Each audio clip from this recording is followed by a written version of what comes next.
বাংলাদেশের সবচেয়ে বড় আজকাল জনগণের চাহিদা একটা গণতান্ত্রিক অর্ডার ফিরিয়ে সেটা সম্ভব একটা সুষ্ঠু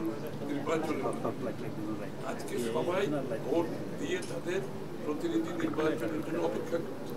একটি সংসদ গঠন একটি সরকার গঠন ভোটের মাধ্যমে প্রতিনিধি নির্বাচনের মাধ্যমে একটি সংসদ হবে যারা জনগণের কাছে দায়বদ্ধ থাকবে জবাব দিয়ে থাকবে এই বিষয়টা বাংলাদেশের গত 15-16 বছর ধরে অনুপস্থিত তাই বাংলাদেশের মানুষের প্রধান যেটা চাহিদা যে এই মুহূর্তে সেটা হচ্ছে একটা উৎসবমুখর নির্বাচন যেটা বাংলাদেশের মানুষ সবসময় নির্বাচনটাকে সামনে রেখে তাদের প্রতিনিধি নির্বাচনকে সামনে রেখে সেই দায়িত্বটা পালন করে উৎসবের সাথে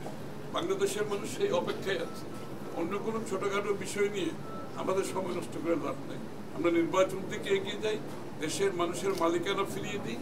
তাদের ভোটের মাধ্যমে নির্বাচিত সংসদ সরকার গঠন করতে পারি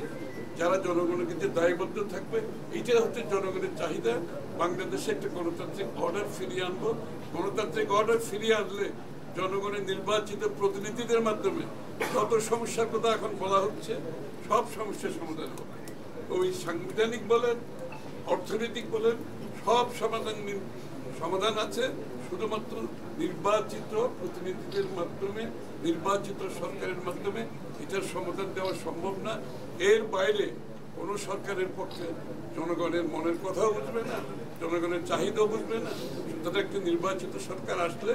যে সমস্ত সমস্যা পুঞ্জীভূত হয়েছে ইতিমধ্যে যেগুলো আপনারাও যা জিজ্ঞেস করেছেন এগুলোর সমাধান একমাত্র নির্বাচিত সরকার সংসদের মাধ্যমে করতে হবে এর বাইরে করার কোনো সুযোগ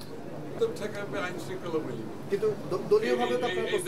এই দায়িত্বতে কোনো রাজনৈতিক দলের না আপনাদের তো আমাদের ওই কালচার থেকে বেরিয়ে আসতে হবে আস্তে আস্তে দেশে আইন শৃঙ্খলা বাহিনী আছে তাদের দায়িত্ব হচ্ছে শৃঙ্খলা আইন শৃঙ্খলা বজায় রাখা সুতরাং যাদের দায়িত্ব তাদেরকে পালন করা ভালো আর বিচার করার দায়িত্ব হচ্ছে বিচার বিভাগ এটা ওদের উপর ছেড়ে দেন আমরা একটা নিরপেক্ষ বিচার বিভাগ চেয়েছিলাম আমরা আশা করি নিরপেক্ষ বিচার বিভাগ বাংলাদেশে স্থাপন করা হয়েছে ইতিমধ্যে আগামী দিনে এটাকে আরো প্রাতিষ্ঠানিক রূপ দেওয়া হবে